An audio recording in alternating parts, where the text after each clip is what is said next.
విశాఖను వాషింగ్టన్ నగరంగా చేసే సత్తా నాకే ఉంది. KA Paul.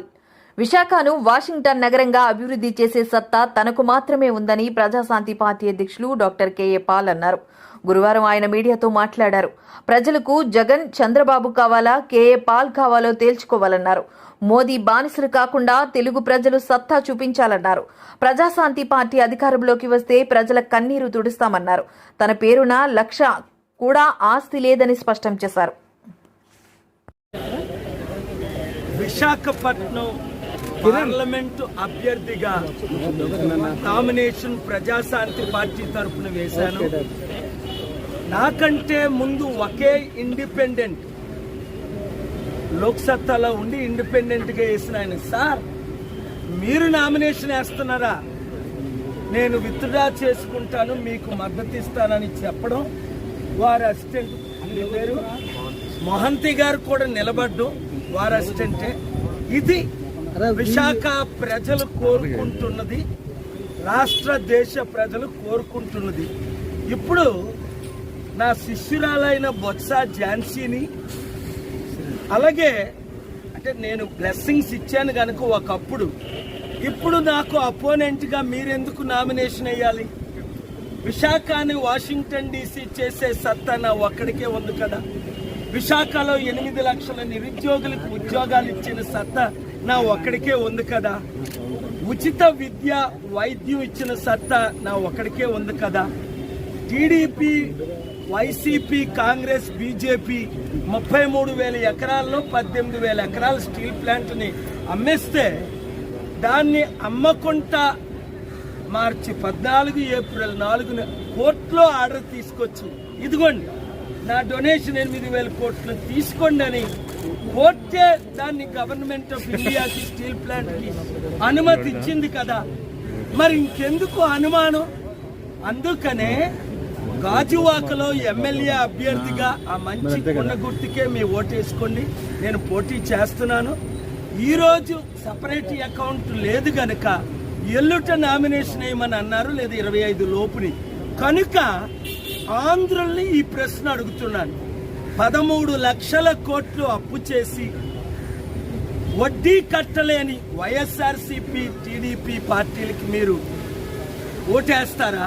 13 లక్షల కోట్లు అప్పును తీర్చి మీ కన్నీరు తుడిచి మోదీకి బానిసలు కాకుండా మన తెలుగు సత్తా చూపిద్దామా? నిర్ణయం తీసుకోండి. ఇది చివరి ఎలక్షన్ అని పరకాల ప్రభాకర్ లాంటి వారు, నిర్మలా సీతారామన్ హస్బెండ్, వార్నింగ్ ఇస్తున్నారు. ఎందుకు? మరలా మోదీ గవర్నమెంట్ కి 300 సీట్లు వస్తే మరి ఎలక్షన్సే ఉండవు అని వారు చెప్తున్నారు, నేను చెప్పడం కాదు. కనుక 175 ఎమ్మెల్యే అభ్యర్థులుగా అసెంబ్లీ తరఫున పోటీ చేయాలని ప్రజాశాంతి పార్టీ, 25 ఎంపీలుగా తెలంగాణలో 17 ఎంపీలుగా ప్రజాశాంతి పార్టీని పోటీ చేయాలని వారు 7569441275 ఈరోజే కంప్లీట్ డిస్కౌంట్ 10,000 మాత్రమే కడితే చాలు. వాట్సాప్ గ్రూప్లో రెజమీ పెడితే అయితే 5 కోట్లు 10 కోట్లు నన్ను అడుగుతున్నారు పార్టీ తరఫున. ఇప్పుడే చెప్పాను కలెక్టర్ గారికి, ఆర్ఓ గారికి, నా తరఫున ₹1,00,000 ఎక్కడ ప్రపంచంలో ఆస్తి లేదు. 5 లక్షల కోట్లు డొనేట్ చేశాను. విదేశీ డబ్బు, ఫారిన్ డబ్బు, చారిటీ డబ్బు వాడకూడదు.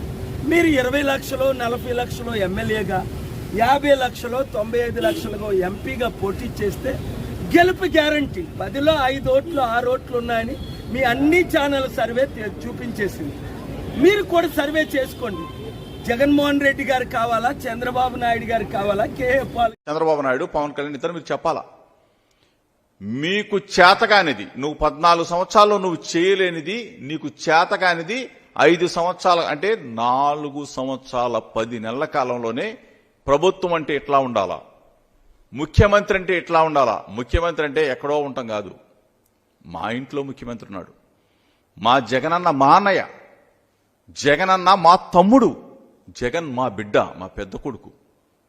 మాకు అన్నం పెడతా ఉన్నాడు, ఆదరణగా ఉన్నాడు, అండగా ఉన్నాడు, మా పిల్లల్ని చదివిస్తా ఉన్నాడు, మా ఆరోగ్యాన్ని పరిరక్షిస్తా ఉన్నాడు, మా ఇల్లు కట్టిస్తా ఉన్నాడు, ఇళ్ల స్థలం ఇచ్చాడు, మా గూడు ఇస్తాడు అని చెప్పుకుంటా ఉన్నారు. ఎందుకు? ముఖ్యమంత్రిగా 29 రాష్ట్రాలు భారతదేశంలో ఉంటే 29 రాష్ట్రాల్లో జగన్మోహన్ రెడ్డి గారికి ఎందుకని ఇంత మంచి పేరు వచ్చింది? జగన్మోహన్ రెడ్డి గారి వైపు ఎందుకు చూస్తా ఉన్నారు? ఆంధ్రప్రదేశ్ రాష్ట్రం వైపు ఈ పథకాలు మాకు కావాలి, ప్రజా సంక్షేమం మాకు కావాలని చెప్పేసి మిగిలిన రాష్ట్రాల ముఖ్యమంత్రులందరూ కూడా ఎందుకు ఉవ్విళ్ళూరుతా ఉన్నారు జగనన్నలాగా పరిపాలన చేయాలని? చంద్రబాబు నాయుడు నీ 14 సంవత్సరాల నీ పరిపాలనలో ఒక్క పథకం చెప్పు. దిక్కుమాలిన చంద్రబాబు నాయుడు రేపు దిక్కులేని వాడైపోబోతా ఉన్నాడు. రేపు ఎన్నికల్లో మే 13వ తారీఖు ఎన్నికల తేదీ ఎప్పుడు వస్తుందా? పోలింగ్ స్టేషన్ ఎప్పుడు తీస్తారా? అందరూ కూడా వెళ్ళి జగనన్నకి ఓటు వేయాలా, ఫ్యాను గుర్తుకు ఓటు వేయాలని చెప్పేసి ఉర్రూతలుగుతా ఉన్నారు. ఈ పరిస్థితుల్లో తిట్టటమే పనిగా పెట్టుకొని హెలికాప్టర్ అంట, ఆయన దిగటం అంట, ఈయన రావటం అంట, ఇద్దరు కలిసి వెళ్ళటం అంట, తిట్టడం. నమ్మరుగాక నమ్మరు మిమ్మల్ని. ఇద్దరు మోసగాళ్ళు. ఈ ఇద్దరు మోసగాళ్ళకు తోడు మళ్ళీ ఢిల్లీ పోయారు. ఢిల్లీలో మళ్ళీ బీజేపీతో కలిశారు. కొత్త ఉంది మీకు. 2014లో మీరు కాదా? మీ ముగ్గురేగా పోటీ చేసింది. మీ ముగ్గురు పోటీ చేశారు, మీ ముగ్గురు కలిసి ఉన్నారు, మీ ముగ్గురు గెలిచారు, ఇద్దరు కలిసి ప్రభుత్వాన్ని ఏర్పాటు చేసుకున్నారు. అక్కడ మీరు, ఇక్కడ మీరు, ఢిల్లీలో మీరు, ఆంధ్రప్రదేశ్. ప్రభుత్వాలు ఏర్పాటు చేసుకున్న తర్వాత ముగ్గురు కూడా తిట్టుకొని 3 ముక్కలైన తర్వాత మరలా తిట్టుకోవడం కూడా మామూలుగా తిట్టుకోవాలి. అమ్మ నా బూతులు తిట్టుకున్నారు మీరు. పవన్ కళ్యాణ్ ఏం తిట్టాడు? చంద్రబాబు నాయుడు గారిని అందరూ వీడి పెద్ద పుడింగాడా, వీడి వల్ల మేము గెలిచామా, వీడి మొహం చూసి మాకు ఓటేశారా అని చెప్పేసి పవన్ కళ్యాణ్ని బండబూతులు తిట్టారే, వాళ్ళ కుటుంబం మొత్తాన్ని తిట్టారే, వాళ్ళ అమ్మని తిట్టారే. ఈ చంద్రబాబు నాయుడు మోడీ గారిని, మోడీ కుటుంబ సభ్యుల్ని మొత్తాన్ని తిట్టారు బండబూతులు. మళ్ళీ ఏ మొహం పెట్టుకుని కలుగుతారా మీరు? సిగ్గు శరం ఉందా? విలువలు ఉన్నాయా? విశ్వసనీయత ఉందా మీకు? మార్చిపారేస్తారు మీరు. మీకు అలవాటైపోయింది. మీకు మారుస్తారు. మాడుగుల నుంచి కూటమి అభ్యర్థిగా పోటీ చేస్తున్న బండారు. అనకాపల్లి జిల్లా మాడుగుల టీడీపీ అభ్యర్థి మార్పు ఖాయమైనట్లు తెలుస్తోంది. తొలుత పైల ప్రసాదరావుకు టికెట్ ఇచ్చిన విషయం తెలిసిందే. అయితే పార్టీ ఆదేశానుసారం ప్రత్యేక పరిస్థితుల్లో అక్కడ తాను పోటీ చేస్తున్నట్లు సీనియర్ నేత బండారు సత్యనారాయణమూర్తి ఇవాళ వెల్లడించారు. తాను ప్రాతినిధ్యం వహించిన పెందుర్తి సీటును జనసేనకు ఇవ్వడంతో బండారు అసంతృప్తి వ్యక్తం చేయగా చంద్రబాబు బుజ్జగించారు. ఆదేశానుసారం అదృష్టశాత్తు నాకు ఇష్టమైన మాడుగులు నియోజకవర్గ రైతుగా, మాడుగుల నియోజకవర్గం మనవడుగా, మాడుగుల నియోజకవర్గం అల్లుడిగా, మరి నియోజకవర్గ అనుబంధంతో వారి ఆదేశానుసారం రేపు నుంచి మాడుగుల్లో పోటీ చేయాలని పార్టీ ఆదేశాలు ఈరోజు రావడం జరిగింది. మరి మోదికొండ మొత్తం ఆశీర్వచనం తీసుకొని, ఎందుకంటే మన మాడుగులకే ఇలవేల్పో ఆ అమ్మ తల్లి శివాద్రపన్న శివుడు ఆశీస్సులు తీసుకొని ఈరోజు ఇక్కడ రావడం జరిగింది. వెంకటరామతో ఆశీస్సులు తీసుకొని అయితే మాడుగుల్లో మరి రామానాయుడు గారు ఎప్పటి నుంచో పనిచేస్తారు. పార్టీ పరంగా ఎమ్మెల్యేగా పనిచేశారు, ప్రతిపక్షంలో పోరాడాడు, అధికారంలో కూడా అభివృద్ధి చేశాడు, ప్రజల ఆదరణ పొంది మరి ఈవేళ ఆయన అభ్యర్థిత్వం ఉన్నప్పుడు కూడా మరి నిన్ను అభ్యర్థి అనేసరికి మనసా వచ్చే ప్రేమతో నాకు మద్దతు పలికి తన భుజస్కంధాలు చేసుకుంటున్నాడు. అలాగే ఇన్ఛార్జిగా ఉన్న పీవీజీ కుమార్ గారు, వారు కూడా ఎంత అభిమానంతో ఎప్పటి నుంచో అడుగుతున్నారు రండి రండి అని. నాకు ఎప్పుడు మాడుగానే ఆశ లేదు, ఎందుకంటే హిందూ నియోజకవర్గ హాస్టల్గా 7 సార్లు గెలిచాను, 4 సార్లు గెలిచాను, 3 సార్లు పోటీ చేశాను అనుకుంటే ఇప్పుడు ఆయన కూడా ఆహ్వానించారు. అలాగే ప్రసాద్ గారు కూడా నామినేషన్ వేశారు, అభ్యర్థి నిర్ణయించారు. మళ్ళీ పార్టీ ఒక్కోసారి కొన్ని కారణాల వలన మార్పులు జరుగుతూ ఉంటాయి. ఆ మార్పులో భాగంగా నన్ను ఇక్కడికి తీసుకొని రావడం జరిగింది. వారిని కూడా సహకారం కోరాను. అదే రకంగా అప్పలరాజు గారు స్థానికంగా ఎప్పటి నుంచో సీనియరు, వీరందరూ కార్యకర్తలు, నాయకులు సహకారంతో మండలపాటి జగ్గారావు గారు, అలాగే జనసేన, బీజేపీ, తెలుగుదేశం పార్టీ నాయకులు సంపూర్ణ మద్దతుతో మరి మాడుగులు సేవ చేసి అదృష్టం రావడం చాలా ఆనందంగా ఉంది. నా కాన్స్టిట్యూన్సీలో లేకపోయినా, నాకు అవకాశం లేకపోయినా మంచి కాన్స్టిట్యూన్సీ మళ్ళీ ఇచ్చినందుకు చంద్రబాబు నాయుడు గారికి అభినందిస్తూ మరి రేపు నుంచి ప్రచారం ప్రారంభిస్తాం. రేపు నుంచి నేను సీఎం రమేష్ గారు, ఎందుకంటే ఈరోజు కేంద్రం నుంచే అనేక నిధులు వస్తూ ఉన్నాయి. మనకు వచ్చే పథకాలన్నీ కేంద్రమయ్యే, కాకపోతే దుర్మార్గులు జగన్మోహన్ రెడ్డి ఏం చెప్పడం లేదు, తన గొప్పగా పేర్లు మార్చుకుంటున్నాడు. సీఎం రమేష్ గారు అనుభవం వ్యక్తి, కేంద్రంలో ఏదైనా చేయడం సమర్థుడు, కడపలో అనేకమైన కార్యక్రమాలు చేసిన పనులు, ఆయన బీజేపీ అభ్యర్థిగా ఇంత చెప్పిన పెద్ద ఆశీస్సులతో రైతాంగం కోసం ఈ నియోజక అభివృద్ధి కోసం మరి చూసాం, వచ్చి చూసాం, రోడ్ల మీద వస్తూ ఉంటే మా నడువులు పోయినట్టు అనిపించింది. ఇంత అభివృద్ధి లేకుండా ఈ మాడుగుల రైతాంగం ఉన్న ఈ ప్రాంతాన్ని రైతాంగానికి కావాల్సిన పంటను లాభసాటి చేయడం, వ్యవసాయం లాభసాటి చేయడంగా బాధ్యత తీసుకోకుండా రైతాంగం కుదేరైనారు. ఇవన్నీ దృష్ట్యా తర్వాత నేను ఆ రోజు వచ్చాను, బస్సు యాత్ర వచ్చినప్పుడు నేను తాచేరు, బొడ్డేరు, గొర్రెగడ్డ, తర్వాత ఎర్రిగడ్డ,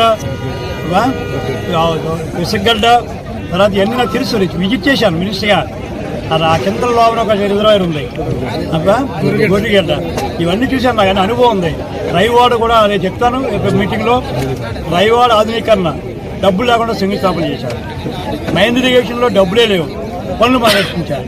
ఎడిషనల్ ఇక్కడ డెవలప్ చేయవలసి ఉంది. రేపు పోలవరం వచ్చిన తర్వాత అది చెప్తారు మీటింగ్లో, దాని మీద ఒక ఆలోచన ఉంది. నేను, సీఎం రమేష్ గారు, రామానాయుడు గారు, పీవీజీ గారు, అలాగే మన ప్రసాద్ గారు, మరి పెద్దాంధ్ర జగ్గార గారు, అలాగే మన పెద్ద అప్పలాది గారు ఆశీస్సులతో రుణం అంటే ఇంకేం కాదు, ఆయన అధిష్టానంలో ఉన్న పరిస్థితులు బట్టి, ఉన్నటువంటి పరిస్థితి బట్టి అధిష్టానం ఒక మంచి నిర్ణయం తీసుకుంది. ఆ నిర్ణయానికి నేను కట్టుబడి ఉంటామని చెప్పుకోవాలి.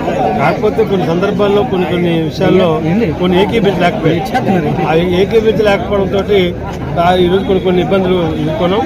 అయితే ఈరోజు సీనియర్ నాయకుడు, ఈరోజు ఉమ్మడి రాష్ట్రానికి మంత్రిగా చేసిన వ్యక్తి, ఆయన అనుభవాన్ని మా నియోజకవర్గానికి రెండో పదవి ఏంటంటే మేము కొన్ని చిన్న చిన్న విషయాల్లో విభేదించినప్పుడు అభ్యర్థులవి పోటీ చేద్దాం అనుకున్నాం, ముగ్గురు మేము చిన్న చిన్న విభేదాలు అనుకున్నాం. కానీ ఈరోజు నియోజకవర్గం తాలూకా ఎవరైతే నాయకులు ఎవరైతే ఉన్నారో గత 40 సంవత్సరాల నుంచి కావచ్చు, 30 సంవత్సరాలు, 20 సంవత్సరాలు, 10 సంవత్సరాల నుంచి కావచ్చు, తెలుగుదేశం పార్టీని నమ్ముకున్నటువంటి కార్యకర్తలు, నాయకులు ఎవరైతే ఉన్నారో వారికి గౌరవం రావాలా.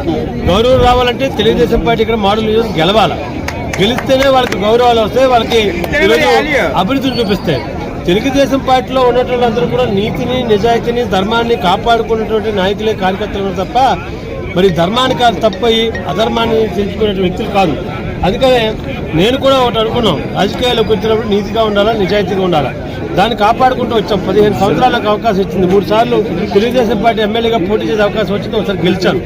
అయితే ఆ రోజు అధికారం లేదు, అధికారంలో లేనప్పుడు ఏం చేయలేకపోయాను. కానీ తెలుగుదేశం పార్టీ గెలిచింది, అధికారంలోకి వచ్చింది, నేను ఎమ్మెల్యే కాలేకపోయాను. అయినప్పటికీ ఈ నియోజకవర్గాన్ని తెలుగుదేశం పార్టీ నాయకుడు లేడు, ఎమ్మెల్యే లేడు అనేటువంటి భావన లేకుండా ఈరోజు తెలుగుదేశం పార్టీలో ఉన్నటువంటి ప్రతి కార్యకర్తకి, నాయకుడికి అండగా ఉండి ఈ నియోజకవర్గానికి గడిచిన 2014 నుంచి 2019 వరకు కూడా చంద్రబాబు నాయుడు దయ వల్ల, లోకేష్ దయ వల్ల, అయ్యన్నపాత్ర దయ వల్ల, పార్టీ దయ వల్ల మేము ఈ యొక్క నియోజకవర్గానికి ఒక దిక్సూచిగా అభివృద్ధిని చూపించాను. అదే ఆ నిజాయితీ ధర్మంగా కాపాడుకుంటున్నాం. మరి ఈరోజు చూడండి మీరు ఒకసారి, ఈరోజు బూడి ముత్యాలాడు ఎమ్మెల్యే గెలిచాడు 2014 నుండి. 2014 అధికారం లేదన్నాడు. అధికారం లేదన్నప్పుడు ఏమన్నాడు, నాకు అధికారం లేదు, చంద్రబాబు నాయుడు 1 రూపాయి కూడా ఇవ్వలేదు, నేను ఏమీ చేయలేకపోయాను అన్నాడు. మరి 2014 అయిపోయింది, 2019 వరకు ఒక ఓటపు మాటలతో గడిపేశాడు. నేను అడుగుతున్నాను ఇవాళ 2019 పచ్చిగా మాట్లాడతారు మీరు. ఎంత మాట పడితే అంత మాట మాట్లాడతారు జగన్మోహన్ రెడ్డి గారిని. జగన్మోహన్ రెడ్డి గారి పార్టీ జెండా మోసేవాడిగా, ఆ పార్టీ శాసనసభ్యుడిగా, తన సహచర మంత్రిగా మీకు కౌంటర్ చేయకూడదు, మిమ్మల్ని ఎదురు ప్రశ్నించకూడదు, మీకు నీతులు చెప్పకూడదు. ఎందుకయ్యా పొలంలో మర్రి చెట్టుకి, తాడి చెట్టుకి వయసు వస్తుంది, కనీసం 10 మందికి ఎవడికోడికి ఏదో ఒకటి ఉపయోగపడుతుంది మనుషులకి. కనీసం ఇంత వయసు వచ్చి ఈ రకంగా మాట్లాడటం కరెక్టేనా అని మిమ్మల్ని ప్రశ్నిస్తే నేను నీతులు నానిని, మిమ్మల్ని బూతులు మాట్లాడతాను. ఏం బూతు మాట్లాడాను ఏ రోజన్నా? చంద్రబాబు నాయుడు గారు మిమ్మల్ని, పవన్ కళ్యాణ్ గారు నేనేం బూతులు మాట్లాడాను? మిమ్మల్ని ఏం బూతులు మాట్లాడాను? ఇంకా మీ వయసుకి తగ్గట్టు ప్రవర్తించకుండా 75 ఏళ్ల వయసు వచ్చి 14 ఏళ్ల ముఖ్యమంత్రి అని చెప్పుకునేటువంటి మీరు ఎంత కిరాతకంగా నా కుమారుడు పేర్ని కృష్ణమూర్తిని మీరు ఎంత దిగజారి మాట్లాడుతున్నారు. నా కొడుకు గంజాయి అమ్ముతాడా? ఇంతకన్నా ఎందుకు వయసు అనేది? ఈ వయసు ఆ వయసు ఒంటి మీద వయసుకి తగ్గ మాట్లాయి మరి ప్రజాసేవ చేయాలనేటువంటి ఆకాంక్షతో, బలమైన ఆకాంక్షతో రాజకీయాలకి అడుగుపెట్టి 4 సంవత్సరాలు నీ కొల్లు రవీంద్ర లేదా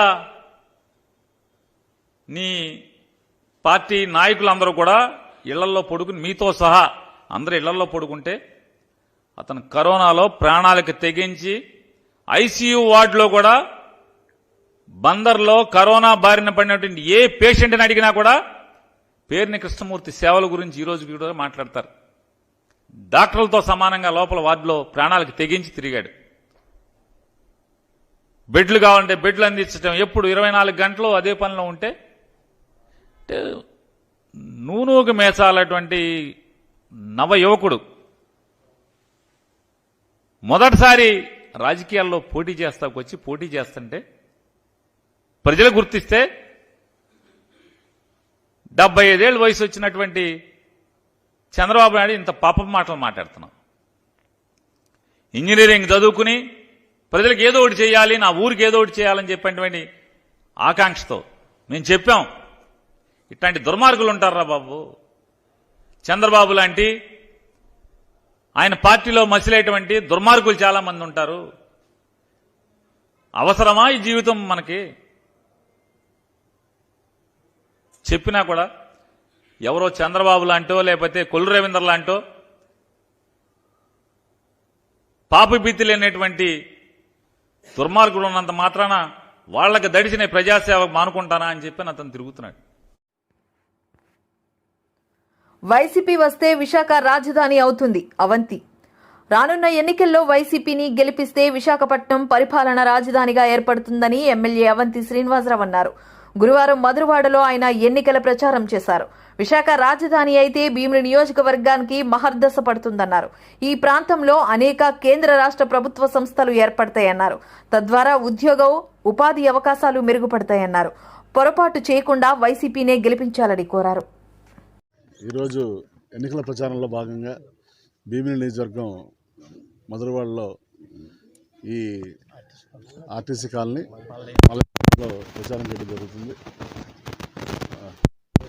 60 సచివాలయంలో ముఖ్యంగా ప్రజలు ఎక్కడికి వెళ్ళినా కూడా జగన్మోహన్ రెడ్డి గారి నాయకత్వం పట్ల మరి చాలా నమ్మకంతో ఉన్నారు. ఎక్కడికి వెళ్ళి అఖండ స్వాగతం, మరి అపూర్వ ఆదరణ చూపిస్తున్నారు.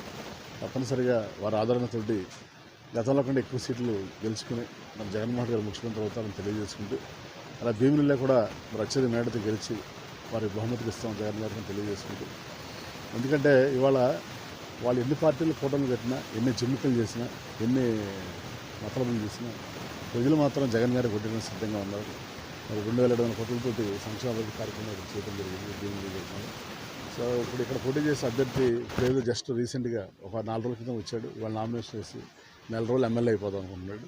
మరి 5 సంవత్సరాల నుంచి ఇక్కడ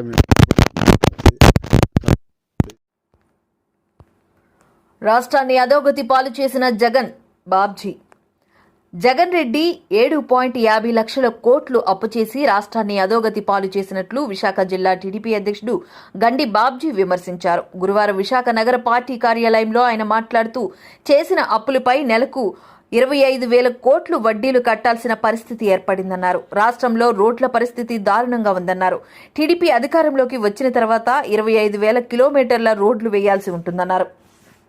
అందువల్ల ఈ ప్రాంతాలన్నీ కూడా అభివృద్ధికి చాలా ఆమడ దూరం అయిపోయి రోడ్లు కూడా మనం తిరగలేని పరిస్థితికి వచ్చాయి. ఈవేళ మీరు లెక్కేసుకుంటే చోడవరంలో రోడ్డు, ఆ రోడ్డు మెయిన్ రోడ్లన్నీ పోయాయి. పెందుర్తిలో వేపకోట నుంచి మనం పెనగాడి వరకు వెళ్ళలేం. ఎక్కడో గ్రామీణ ప్రాంతాల్లో కొన్ని రోడ్లు ఎక్కడైనా వేసుకుంటే వాళ్ళ మంత్రులు సొంత నియోజకవర్గాల్లో అక్కడక్కడ చిన్న చిన్న రోడ్లు వేసుకోవడం జరిగింది తప్పితే మిగతా రాష్ట్రం అంతా కూడా సుమారు 25,000 కిలోమీటర్ల రోడ్లు ఇప్పుడు రేపు మన ప్రభుత్వం వచ్చినట్టే వేయాల్సిన అవసరం ఉంది. ఇంత దారుణమైన వ్యవస్థను మనం ఎక్కడా చూడలే. పోనీ డబ్బులు లేవా అంటే సుమారు 12 లక్షల కోట్ల రూపాయలు అప్పు చేసి ఈవేళ మీరు రోడ్లు కూడా వేయలేకపోయిన 1 లక్ష కోట్లు ఖర్చు పెట్టంటే అసలు ఎంత సిగ్గుచేయటో నాకు అర్థం కావట్లేదు. ఆ డబ్బులన్నీ ఏమైనట్టు? ఎంతసేపు బట్టన్ నొక్కడానికి ఇచ్చారా? మరి వడ్డీలు కట్టడానికంటే ఆ రోజు 3,50,000 కోట్లతో ఈ రాష్ట్రాన్ని చంద్రబాబు నాయుడు గారు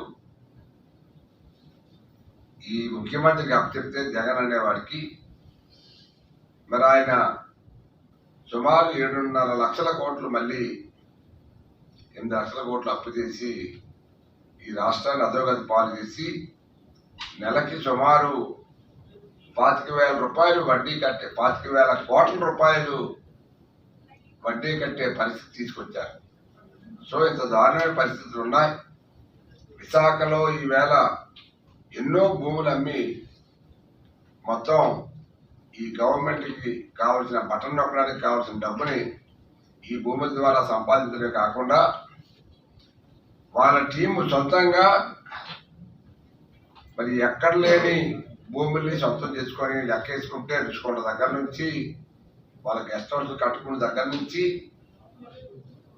మనం ఇటు హైగ్రేవా భూములు ఉన్నాయి, ఇక్కడ దసపల్లా భూములు ఉన్నాయి, ఇక్కడ సిబిసిఎన్సి భూములు